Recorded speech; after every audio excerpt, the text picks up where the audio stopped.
చెప్పారు, నేను చెప్పలే. Don't oppose without proposal.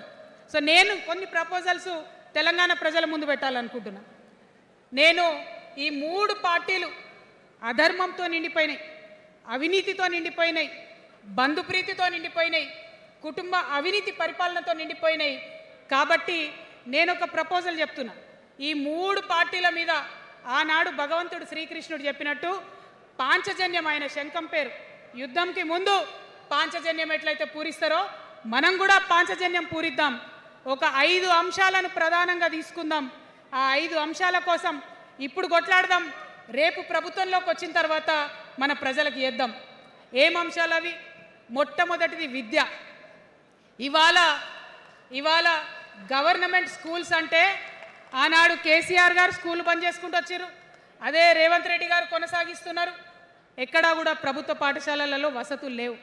Washroom ఉండదు, వాచ్మెన్ ఉండడు, అటెండర్ ఉండడు, పిల్లలే పోయి బెల్లు కొట్టుకోవాలి, పిల్లలే పోయి బాత్రూమ్లు కడుక్కోవాలి, మంచినీళ్ళు ఉండవు, భయంకరమైన పరిస్థితి ఉంది. నేనేమంటా అంటే గుడిని ఎంత పవిత్రంగా చూస్తామో బడిని కూడా అంతే పవిత్రంగా చూడాలి. గుడిని ఎంత పవిత్రంగా చూస్తామో బడిని అంత పవిత్రంగా చూడాలి. కాబట్టి నేను ఒక మాట అంటున్నా, ప్రతి ఊర్లో ఒక బడి ఉండాలి, ప్రతి తరగతికి ఒక టీచర్ ఉండాలి. ప్రతి ఊర్లో ఒక బడి ఉండాలి, ప్రతి తరగతిలో ఒక టీచర్ ఉండాలి. ఖచ్చితంగా అట్లా జరిగినట్టయితే ప్రభుత్వ పాఠశాలలు మంచిగా అవుతాయి. మరి నా పేద మధ్యతరగతి ఆడబిడ్డలు, మా అక్కలు అమ్మలు అనుకుంటున్నారు, అక్క మరి ఆల్రెడీ మా పిల్లలు ప్రైవేట్ స్కూళ్ళలో చదువుతున్నారు, వాళ్ళ సంగతి ఏందని. నేను మాట ఇస్తా ఉన్నా, ఇవాళ మన ప్రభుత్వం వస్తుంది, ఖచ్చితంగా వస్తుంది. ఎందుకంటే ప్రభుత్వంలో వచ్చేది మీ అమ్మ కాబట్టి అమ్మ జేబు చూడదు, కడుపు చూస్తుంది. అమ్మ జేబు చూడదు, కడుపు చూస్తుంది. కాబట్టి మీ పిల్లలు ప్రైవేట్ పాఠశాలలో చదువుతున్నా, ఎంతవరకు చదువుకున్నా కంప్లీట్గా మీ మీద ఒక్క రూపాయి కూడా భారం పడకుండా చదివించే బాధ్యత మేము తీసుకుంటాం. అది ప్రైవేట్ పాఠశాలలు కానీ, డాక్టర్ కానీ, ఇంజనీర్ కానీ, రాకెట్ సైంటిస్ట్ కానీ మన తెలంగాణ బిడ్డలు చదువుకుంటే ఒక్క రూపాయి కూడా పేద మధ్యతరగతి వాళ్ళ మీద భారం పడకుండా ఉచిత విద్యను అందించే బాధ్యత నేను నా తెలంగాణ బిడ్డల కోసం తీసుకుంటా అని ఈ సందర్భంగా తెలియజేస్తున్నా. ఇవాళ పరిస్థితి ఏంటిది? యూనివర్సిటీలో ఉన్న పిల్లలు అంతకుముందు తెలంగాణ రాకముందు నేను చూసిన రక్తం అమ్ముకునేది డబ్బులు లేకపోతే. ఇవాళ ఏం చేస్తున్నారు? బావర్చి కాడ గిగ్ వర్కర్ లెక్క గోడ మీద కూర్చొని వెయిట్ చేస్తున్నారు. అవునా కదా? ఎందుకంటే ఆ గిగ్ వర్కర్ చేస్తే అంతో ఇంత పైసలు వస్తాయి, పేరెంట్స్ మీద ఆధారపడకుండా ఉండొచ్చు అని. మరి యూనివర్సిటీలను పట్టించుకున్నామా? బీఆర్ఎస్లో ఉన్నప్పుడు 10 ఏళ్ళు ఒక్క రూపాయి కూడా ఇవ్వలేదు యూనివర్సిటీకి. ఆ యూనివర్సిటీ మిత్రులకు, పాఠశాలలో ఉన్నటువంటి వారందరికీ నేను ఒకటే ప్రపోజల్ చేస్తున్నా, మీరు ఎంత చదువుకుంటారో చదువుకోండి, ఒక్క రూపాయి కూడా మీ మీద భారం పడకుండా చదివించే బాధ్యత తెలంగాణ రాష్ట్ర సేన తీసుకుంటుంది. ప్రైవేట్ పాఠశాలలు కూడా బాగుంటాయి, ప్రభుత్వ పాఠశాలలు కూడా బాగుంటాయి, కానీ భారం తల్లిదండ్రుల మీద పడదు. అది మీ అమ్మ ప్రభుత్వంలో జరగబోతుందని, మీ తల్లి ప్రభుత్వంలో జరగబోతుందని మీకు మాటిస్తా ఉన్నా. సెకండ్, మనకేమవుతుంది? మన తెలంగాణలో పేద మధ్యతరగతి ప్రజలకు ఏమవుతుంది? ఎవరన్నా ఇంట్లో రోగం వస్తే, ఒక యాక్సిడెంట్ అయితే ఇల్లు గుల్లవుతుంది. అందుకే ఆలోచన చేసి వైద్యం గురించి ఒక నిర్ణయం తీసుకున్నా. మన రెండో అంశం పాంచజన్యంలో వైద్యం కోసం అనేక అగచాట్లు పడుతున్నారు, అనేక ఇబ్బందులు పడుతూ ఉన్నారు. నేను ఒకటే మాట ఇస్తా ఉన్నా, ఏ రోగమన్నా రాని, ఎంత పెద్ద హాస్పిటల్ అన్నా కానీ, మన తెలంగాణలో మన జబ్బు ఎక్కడ తగ్గుతుందో అక్కడ మీ జేబులకెళ్ళి ఒక్క రూపాయి ఖర్చు కాకుండా ఉచిత వైద్యం అందించే బాధ్యత మేము తీసుకుంటా ఉన్నాం. ఉచితంగా విద్య ఇచ్చి, ఉచితంగా వైద్యం ఇచ్చినాక నా తెలంగాణ బిడ్డల మీద నాకు నమ్మకం ఉంది. మనం కష్టపడే బిడ్డలం, మీరే పైసలు సంపాదించి ఇస్తారు, మీరే రాష్ట్రాన్ని ముందుకు తీసుకుపోతారు. అవునా కదా? ఉచిత విద్య, ఉచిత వైద్యం మన 2 అంశాలు పాంచజన్యంలో. మూడవది వ్యవసాయం. మా రైతన్నలు ఉన్నారు, మా రైతన్నలు ఎంతో కష్టపడి మరి పంటలు పండించి చెమటలు కక్కి మనందరికి అన్నం పెడతారు.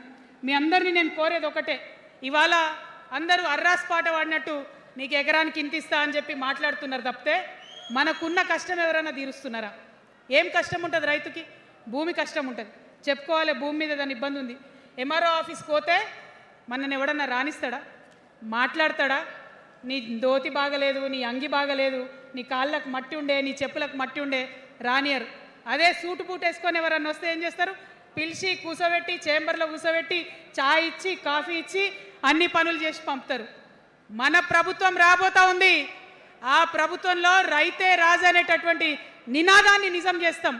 ప్రతి ఆఫీస్లో, అది ఎంఆర్ఓ ఆఫీస్ కానీ కలెక్టర్ ఆఫీస్ కానీ ప్రతి ప్రభుత్వ ఆఫీస్లో నేను రైతునని పోతే సపరేట్ కౌంటర్ ఉండాల్సిందే, కుర్చీ మీద కూసోబెట్టాల్సిందే, మీకు పని చేసి పెట్టాల్సిందేనని ఈ సందర్భంగా నేను తెలియజేస్తా ఉన్నా.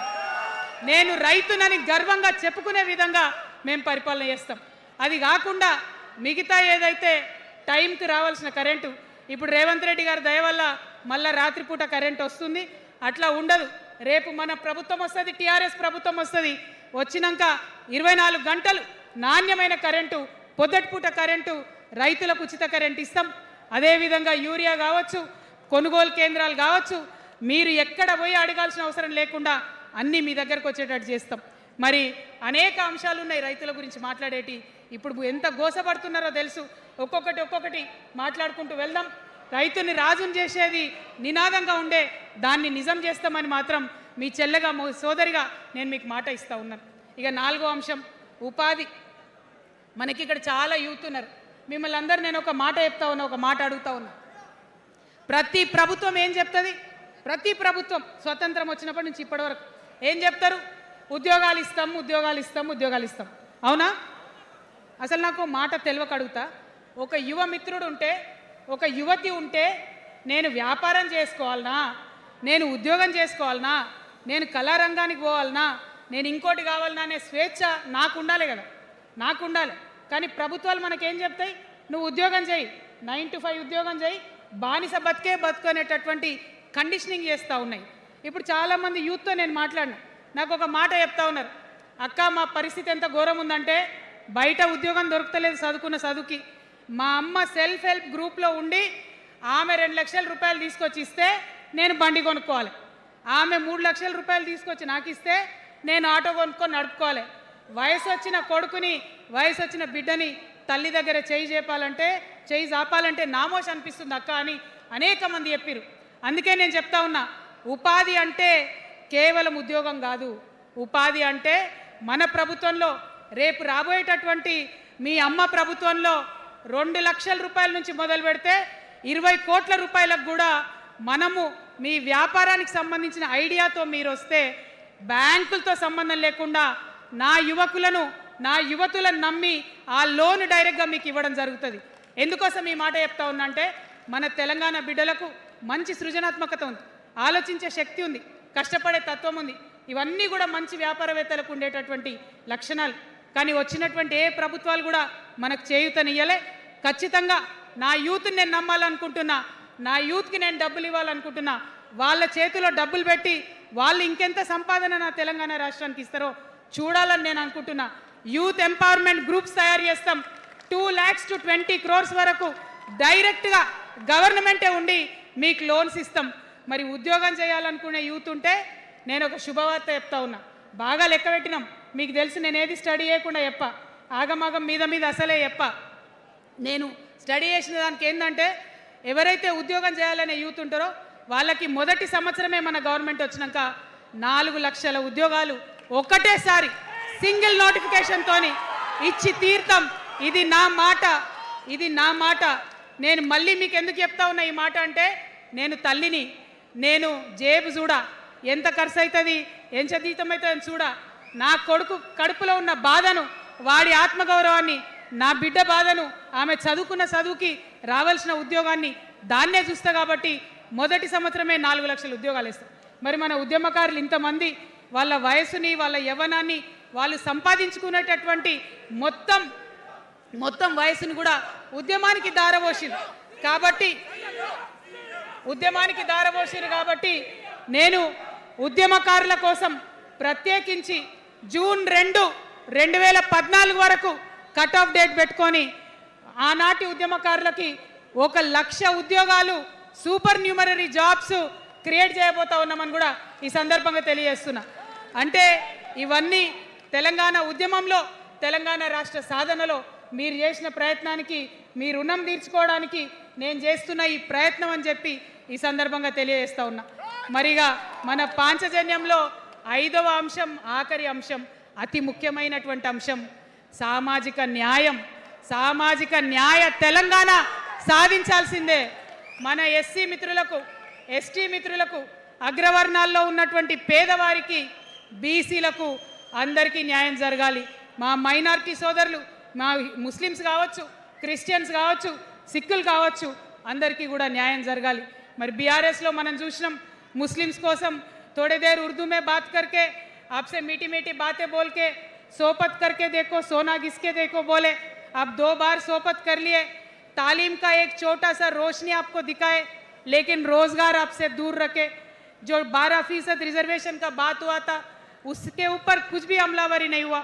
और जो माइनॉरिटी फाइनेंस कॉरपोरेशन का पहले लोन मिलते थे 10 साल के बीआरएस में कितने लोन मिले, अब 2 साल के कांग्रेस में कितने लोन मिले, आप एक बार देख लो। सारे लोग बस बातें ही बोल रहे हैं लेकिन काम कोई नहीं कर रहा है। आपकी बेटी हूँ मैं, ये धरती का कर्ज उतारने के लिए नया पॉलिटिकल पार्टी आपके सामने लेके आई हूँ। आपसे मैं गुजारिश करती हूँ मेरे साथ चलिए, जो बदलाव आपके ज़िंदगी में आएगा ज़रूर आपको बदलाव दिखेगा, पहले जैसा नहीं होगा। बिल्कुल अलग सा एक स्ट्रैटेजी बना रहे हैं, अलग से आपके रेस्पेक्ट के लिए हमारी सोच है। हम मिलेंगे, बात करेंगे,